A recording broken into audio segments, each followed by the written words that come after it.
The Carter mansion loomed before me, its ivy-clad walls both familiar and foreign.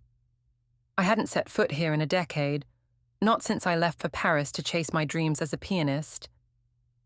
The call about my mother's death came like a thunderclap, sudden, jarring, final. I stood at the doorstep, my suitcase heavy in my hand, my heart heavier still. Sophie, my younger sister, opened the door. Her eyes, once bright with mischief, were cold, narrowed. "You're late," she said, her voice sharp as a blade. No hug, no warmth, just resentment. I wanted to say I'd come as soon as I could, but the words stuck in my throat. Instead, I stepped inside, the air thick with the scent of old wood and memories. Clara, our housekeeper since I was a child, emerged from the kitchen, her face creased with grief. "Elena, dear," she said, embracing me. Her warmth was a balm, but her eyes darted nervously toward Sophie. Something was off. Clara handed me a cup of tea and whispered, "Your mother left something for you." "Check her study." Sophie scoffed, folding her arms. "Don't expect me to play happy family. You left us, Elena. You don't get to waltz back now." Her words stung, but I didn't argue. I'd left to escape the suffocation of this house, the fights, the expectations. Maybe she had a point. Later, in my mother's study, I found it, a letter tucked inside a leather-bound journal. My name was scrawled in her elegant handwriting. My fingers trembled as I opened it. "Eleanor," it read, "there's a truth you must uncover, hidden in the attic. Protect Sophie. Forgive me." My pulse quickened. What truth? Why Sophie? As I pondered, the doorbell rang. Marcus Reed, a family friend I vaguely remembered, stood there, all charm and polished smiles. "Eleanor, I'm so sorry about your mother," he said, his voice smooth as silk. He was handsome, with sharp cheekbones and a tailored suit, but his eyes lingered on me too long. He asked about my plans for the estate, his tone casual but probing. I brushed him off, uneasy. That night, I crept to the attic, the floorboards creaking under my weight. Dust motes danced in the beam of my flashlight, illuminating trunks and forgotten relics. I rummaged through one, finding a stack of photographs. My mother, radiant and young, stood beside a man I didn't recognize, not my father. They looked intimate, happy. My stomach churned. Who was he? Footsteps startled me. Sophie stood at the attic door, her face a mask of fury. "What are you doing, Elena? Digging up dirt to ruin us again?" she spat. I held up the photos, demanding answers, but she snatched them away. "Leave it alone. You don't belong here." Her voice cracked, betraying pain beneath her anger. Before I could respond, another interruption came. Julian Blake, my ex-lover from my early days in Paris, appeared at the mansion unannounced. His journalist badge gleamed like a warning. "Elena," he said, his voice low, "I'm writing a piece on your family's fortune. There are rumors, shady deals, hidden assets." I froze.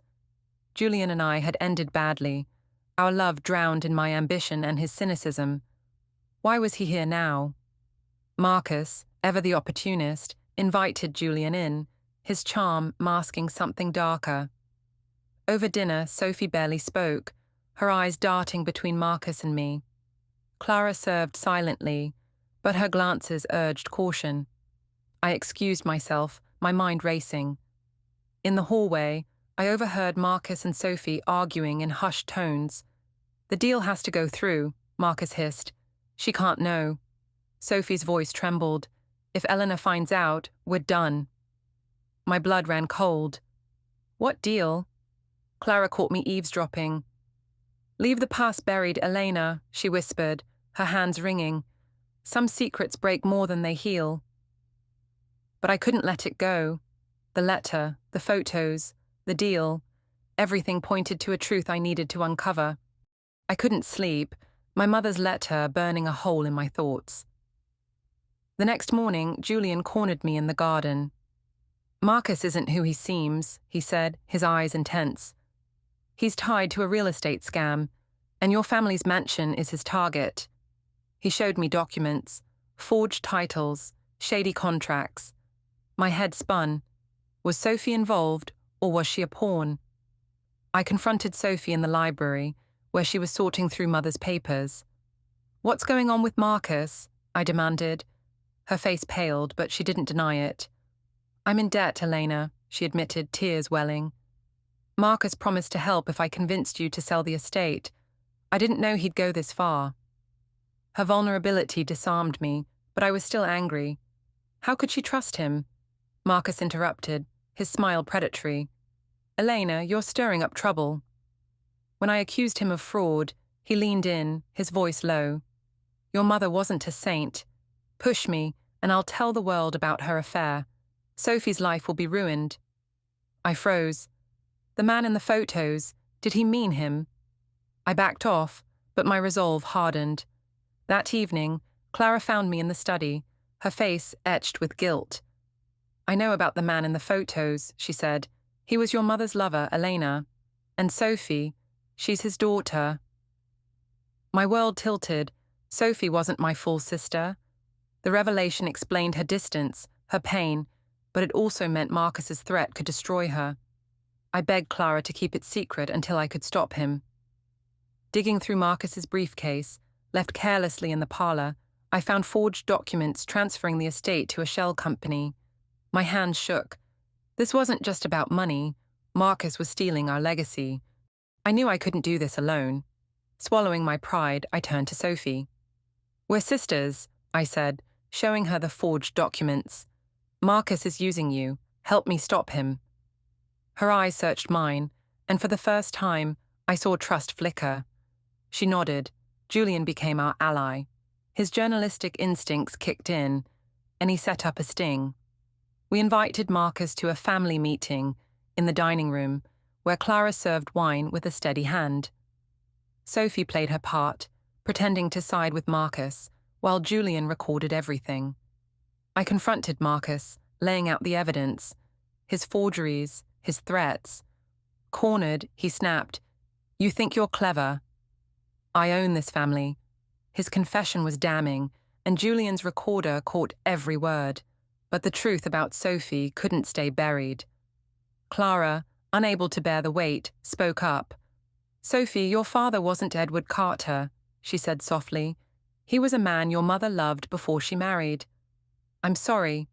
Sophie's face crumpled, but she reached for my hand. "You're still my sister," she whispered. In that moment, our fractured bond began to heal. The police arrived, tipped off by Julian. Marcus was arrested, his schemes unraveling. The mansion was safe, but more importantly, Sophie and I were no longer strangers. We stood on the porch, watching the sunrise. "What now?" she asked. I smiled, an idea forming. "Let's turn this place into a music academy. For Mum. For us." Months later, the Carter Music Academy opened its doors, a testament to our mother's love and our newfound strength. Sophie taught voice, I taught piano, and Clara kept us grounded. The secrets of the past no longer haunted us. They fueled our future.